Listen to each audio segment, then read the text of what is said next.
Alhamdulillah, wassalatu wassalamu ala rasulillah Sayyidina wa maulana Muhammad ibni Abdillah wa ala alihi wa sahbihi wa man tabi'ahu wa mawalah. Ashhadu an la ilaha illallah wahdahu la syarika lah wa ashhadu anna sayyidana Muhammadan abduhu wa rasuluh la nabiyya ba'dah. Allahumma salli ala sayyidina Muhammadin an-nabiyil ummi وعلى آله وصحبه وبارك وسلم. قال الله تعالى في القرآن العظيم وهو أصدق القائلين: أعوذ بالله من الشيطان الرجيم، يا أيها الذين آمنوا اتقوا الله حق تقاته ولا تموتن إلا وأنتم مسلمون. وقال تعالى في آية أخرى: يا أيها الذين آمنوا اتقوا الله وقولوا قولا سديدا يصلح لكم أعمالكم ويغفر لكم ذنوبكم ومن يطع الله ورسوله فقد فاز فوزا عظيما. عباد الله، أوصيكم ونفسي بتقوى الله وطاعته فقد فاز المتقون. Hadirin hadirat jamaah Jumat yang dimuliakan Allah Subhanahu wa taala. Apa bangunan pertama yang ada di atas muka bumi? Maka Allah memberikan jawaban dalam Al-Qur'an. Inna awwala baitin wudi'a lin-nasi lalladzi bi Bakkata mubaraka. Bangunan pertama yang ada di atas muka bumi adalah bangunan yang ada di kota Bakkah. Nama lainnya Makkah, nama lainnya Ummul Qura. Itu adalah Al-Masjidul Haram. Kemudian Nabi SAW ditanya, apa bangunan kedua di atas muka bumi? Bangunan kedua yang ada di atas muka bumi adalah Al-Baitul Muqaddas. Nama lainnya adalah Baitul Maqdis, yaitu yang ada di Palestina.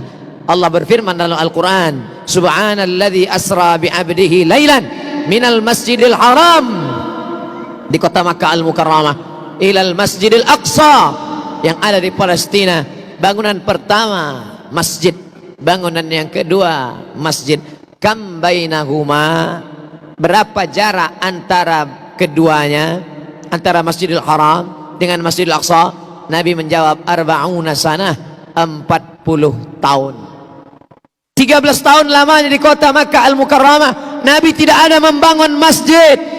Tapi ketika pindah di Yathrib, 8 hari 8 malam, perjalanan panjang mengendarai unta panas terik, sampailah dia bersama Sayyidina Abu Bakar ini Siddiq ke sebuah negeri bernama Quba. Nabi sampai hari Senin, Nabi menginap di Quba 4 hari 4 malam. Malam Selasa, malam Rabu, malam Kamis, malam Jumat. Selama 4 malam itu berdiri satu masjid. Itulah masjid pertama yang didirikan. Tapi masjid masih tetap tegak berdiri. Ini pelajaran penting. Kalau kita mau kekal abadi, manusia akan mati dimakan cacing tanah, tapi yang kekal abadi adalah masjid. Menunjukkan orang Islam mesti kaya raya, karena yang bisa membangun masjid hanya orang kaya, yang kaya dengan hartanya.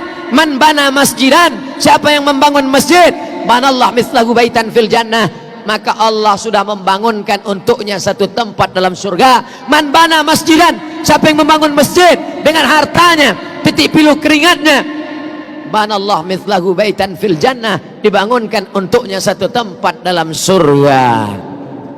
Tapi Allah adil. Bagaimana dengan orang miskin yang tak bisa membangun masjid?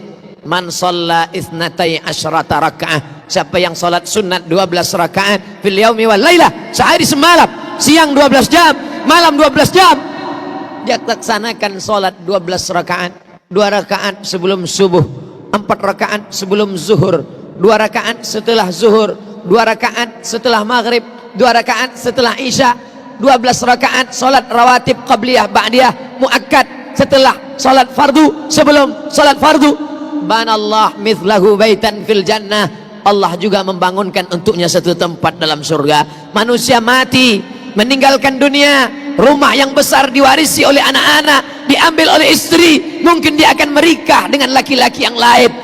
Berapa banyak orang membangun rumah tapi dia tak pernah menempati rumah itu. Berapa banyak orang membeli mobil, kendaraan mahal, tapi dia tak pernah menaikinya. Berapa banyak pencari rezeki tapi rezekinya dinikmati orang lain. Perlu dipikirkan sejenak. At-tafakkur sa'ah, berpikir sesaat, khairum min qiyami lailah, lebih baik daripada beribadah sepanjang malam. Orang beriman berpikir sesaat. Yang hari ini beribadah, banyak ibadahnya, khusyuk dia, tapi setelah mati akan putus. Idza matal insan, dalam Sahih Muslim, idza matal insan, kalau manusia mati, inqata'a, putus amalnya.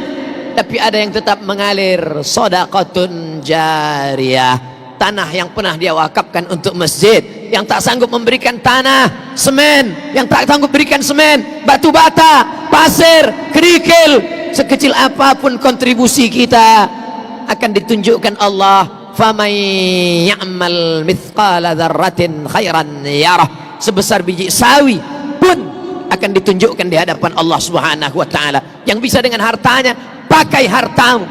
Tapi ada orang yang tak punya harta, tapi dia juga punya kontribusi terhadap masjid. Siapa itu? Orang yang dititipkan Allah jabatan, amanah, kekuasaan. Pakailah untuk menegakkan agama Allah. Agama Allah tidak perlu dibela, Allah tidak perlu ditolong. Huwal aziz, Allah maha perkasa. Huwal jabbar, Allah maha kuasa. Kita mendirikan masjid bukan untuk menolong Allah. Andai kita punya jabatan, tak pernah sekalipun dipakai untuk menolong Allah. Allah tidak perlu kita. Allah maha perkasa, Allah maha kuasa. Kita menolong agama Allah hakikatnya untuk menolong diri kita. Intan surullah, kalau kau tolong agama Allah, yansurkum, Allah akan menolong kamu. Pada saat kaki tidak dapat tegak berdiri, tak ada yang bisa menolong. Yauma yafirrul mar'u min akhihi, orang akan lari dari saudara kandungnya. Wa ummihi wa abi, lari dari ibunya, lari dari ayahnya. Wa sahibatihi wa bani, lari dari ini. Salat kita laksanakan menurut tuntunan Quran dan sunnah Rasulullah sallallahu alaihi wasallam. Suatu ketika Nabi sedang khutbah. Ketika Nabi sedang khutbah, masuk seorang laki-laki. Tiba-tiba laki-laki itu duduk. Nabi berkata kepada laki-laki itu, "Qum, berdirilah, tegak berdiri. Salat engkau 2 rakaat." Itu dalil khatib boleh bicara kepada jamaah. Ketika Nabi sedang khutbah, pada saat yang lain, tiba-tiba Nabi melihat ada cucunya sedang rebut-rebutan, bernama Sayyidina Al-Hasan dan Sayyidina Al-Husain. Karena memang masjid Nabawi di sampingnya rumah Nabi, dan di belakang rumah Nabi adalah rumah Sayyidatuna Fatimah, rumah Sayyidina Ali, anak mereka, cucu Nabi Hasan, Husain. Nabi turun dari mimbar melerai cucunya yang sedang bersendagurau, yang hampir berkelahi. Lalu Nabi naik lagi ke atas mimbar. Apa kata Nabi? Wa kanal insanu aktsara syai'in jadala. Apa kata Nabi SAW? Innama amwalukum wa auladukum fitnah. Memang harta dan anak cucu itu ujian-ujian. Ini dalil khatib boleh turun sejenak untuk menertibkan suasana yang tidak tertib. Lalu ketika tempat kesempatan yang lain, Nabi sedang khutbah, tiba-tiba datang seorang laki-laki berdiri di depan pintu masjid. Halakatil amwal, halakatil amwal, kampung kami sudah kering kerontang, hancur berkeping, hujan tidak turun. Mengadu kepada Nabi, dan Nabi tidak marah kepada mereka yang berbicara kepada khatib. Itu menunjukkan khatib boleh bicara kepada jamaah, jamaah boleh berbicara kepada khatib. Yang tidak boleh berbicara antar sesama jamaah. Idza sa'idal khatibu 'alal mimbar, kalau khatib sudah naik ke atas mimbar, fala yatakallamanna ahadukum, jangan ada jamaah yang berbicara. Wa may yatakallam faqad lagha, siapa yang berbicara maka sia-sialah, tidak dapat pahala khutbah Jumat. Wa man lagha fala jum'atalah, siapa yang sia-sia maka tiada Jumatlah baginya. Oleh sebab itu khatib boleh mengingatkan jamaah, jangan sampai ada jamaah laki-laki yang berada di belakang saf jamaah perempuan, perempuan di sebelah kiri sampai ke belakang perempuan semuanya. Andai tidak juga ada tempat naik ke atas, di belakangnya perempuan semuanya. Adapun jamaah laki-laki maka menepi atau naik ke atas atau ke samping atau ke tepi. Jangan sampai ini menjadi fitnah, jangan sampai ini menjadi presiden yang tidak baik, jangan sampai ini menjadi eksiden, jangan sampai menjadi kecelakaan dalam ibadah. Apa maknanya? Watawasau bil haq, watawasau bis sabr. Jangan bangga dengan masjid yang besar, karena mesti juga diisi dengan ilmu pengetahuan. Nabi duduk bersama sahabat dari masjid yang sederhana, yang lantainya hanya pasir saja, yang atapnya hanya anyaman daun korma, yang tiang-tiangnya hanya batang korma. tapi dari masjid itu muncul peradaban-peradaban, lahir para ulama-ulama ahli hadis, ulama-ulama ahli tafsir, para pejuang, para ahli perang, ahli strategi. Masjid melahirkan peradaban Islam berawal dari masjid. Dari masjid berubah menjadi universitas tertua hari ini Al-Azhar berawal dari masjid yang dibangun oleh Jauhar As-Siqilli, lalu kemudian dirubah oleh Salahuddin Al-Ayyubi, merubahnya menjadi Masjid Ahlus Sunnah wal Jamaah. Hari ini kita bangga melihat universitas tertua. Bila hari ini kita salat di masjid, 100 tahun akan datang kita bermimpi akan ada universitas-universitas Islam, kebanggaan umat Islam.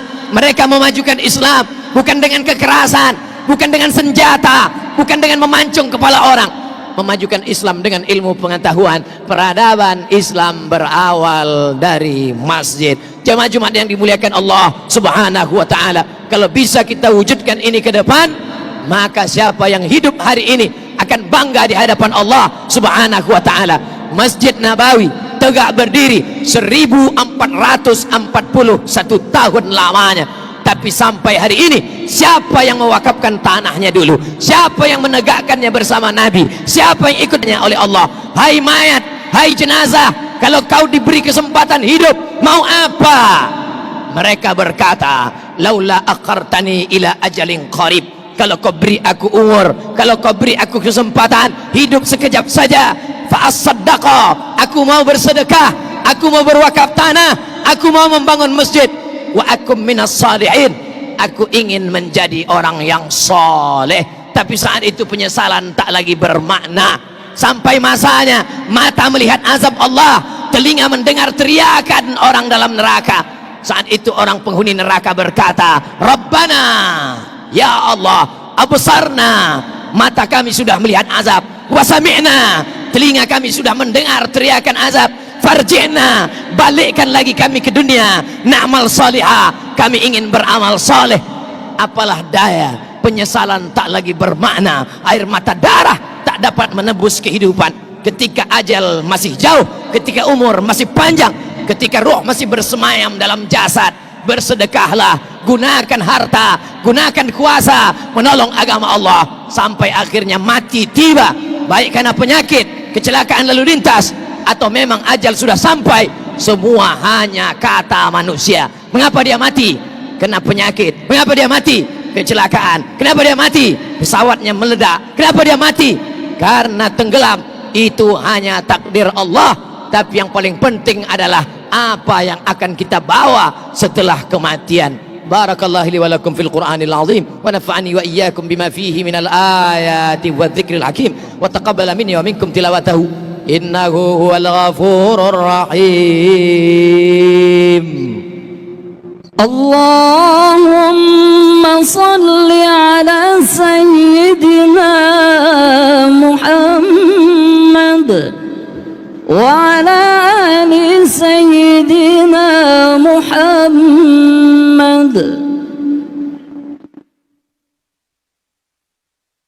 Alhamdulillah, wassalatu wassalamu ala rasulillah wa ala alihi wa sahbihi wa man tabi'ahu wa mawalah.